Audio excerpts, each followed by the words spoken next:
Hi, I'm Acting Monmouth County Prosecutor Chris Gramiccioni. I need your attention to something.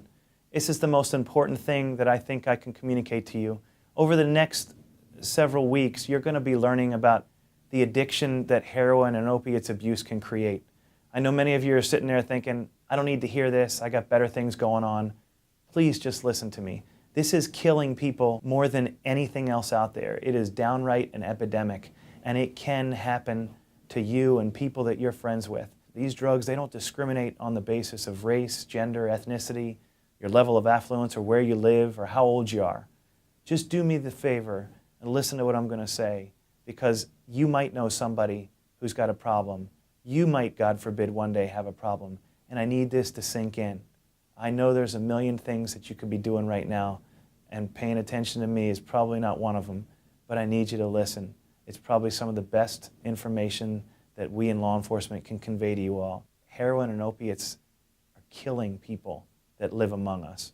If you would just take the time to pay attention to the messages that are going to be conveyed in these DVDs and videos you're going to see, I would really appreciate it. All systems are a go. It's gone too far in the big four hearts. We're stepping in the ring. We're gonna take them down, down, down, down from the top. Down, down, down, down from the top. It's the only way this ends today. We're never gonna stop. We're taking down, down, down. Down from the top, down from the top.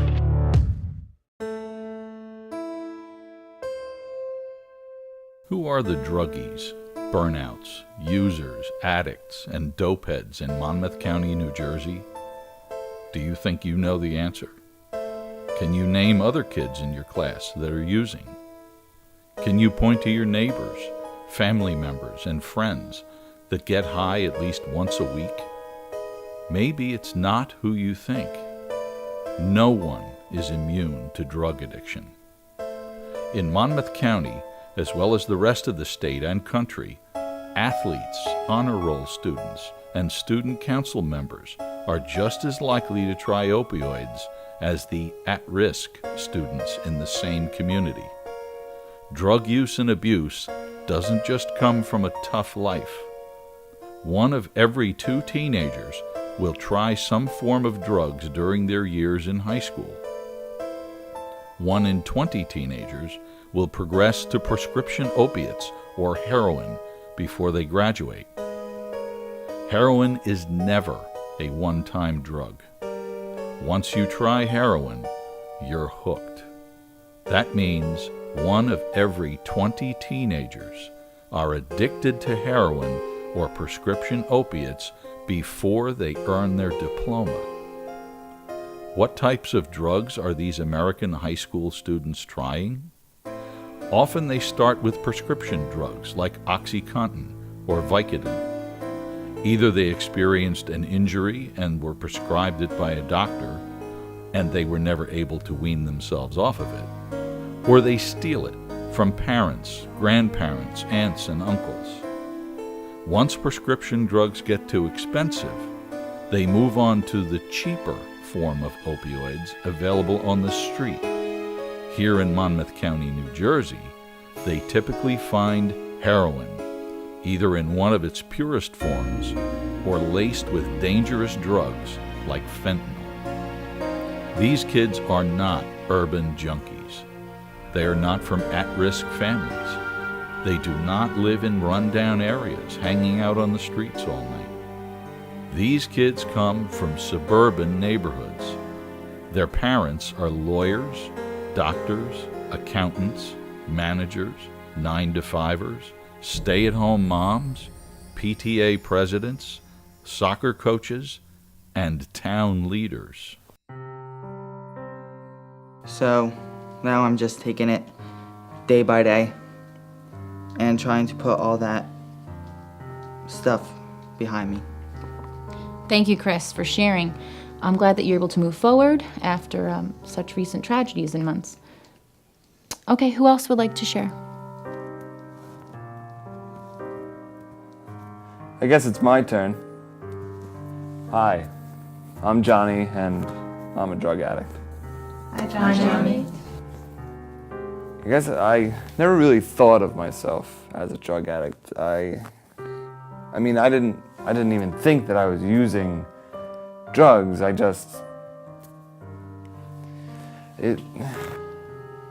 It's okay, Johnny. It's the first time you're sharing with us, so why don't you just start from the beginning? Oh, I don't know. I guess I liked going out with them.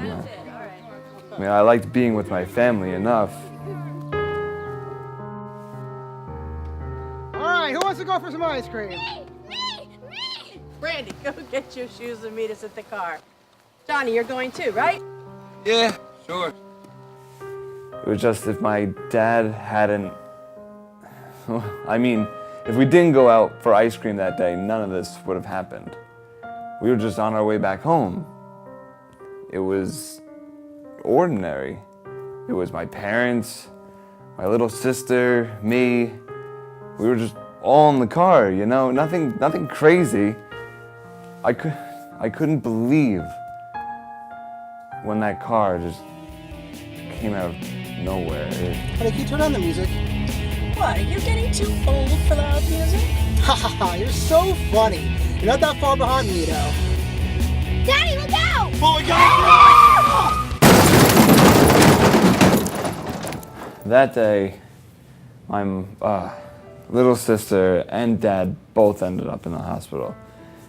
I was so scared. My mom was a wreck, of course. Brandy came home that night with a broken arm. My dad came home a few days later with some minor injuries, but he had to have surgery, so they gave him some painkillers to help recover. You know, my dad's the strong type, you know, so he never took any of his pills. I noticed that right away. But I never really thought ever to take them. But I suddenly realized at that time that no one cared that I was there. My mom, you know, was too busy taking care of Brandy, you know, because she got hurt. I didn't. I guess a broken arm or something, you know, would have showed them that I still was there.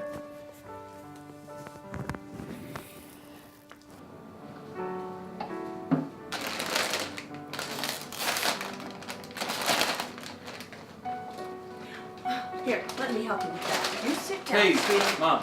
A couple of guys and us are going out after school, so can I have like $20? Can't you see I'm busy? Mom, it's just $20. I can get it from your wallet I if don't you have want. time to think about that right now. I have to help your sister. You should be helping your sister. Can't you see she's having a hard time with this sling? There you go, baby. So, I guess I thought that they would have noticed me if I started to do stuff. So I started by skipping school. It was one day, a couple of days, a whole week. You know, I guess they noticed because I got in trouble. I got grounded, they took my phone, you know, stuff like that. That just made me so angry. Angry at them for treating me this way. You know, angry at Brandy for getting hurt. Angry at my dad for taking us out for ice cream. You know, looking at the prescription bottle, I knew it was wrong, but I didn't care. You know, my mom or dad had no idea. They were too busy showering Brandy with unicorns and cotton candy. So, looking at the bottle, I finally grabbed it and I took one. Now, I guess I liked it because I kept on doing it. But one day, the bottle was almost empty, and so was I. I guess I took too many. But if that wasn't bad enough, Brandy was the one who came and found me. I mean, I'll never forgive myself for putting her through that. She's only 12 years old. She shouldn't have to find me like that.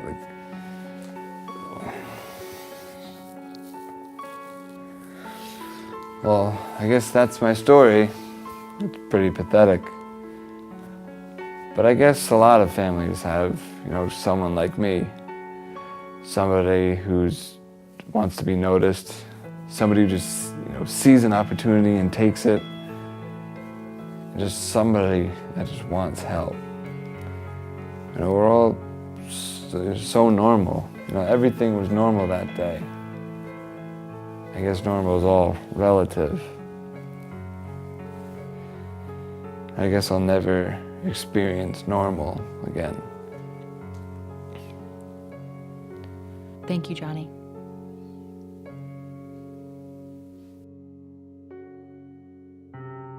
Before our family had to deal with drug abuse, we were a typical normal family. I was a typical mom, I was a room mother, I was a coach, I did all what I thought were the right things.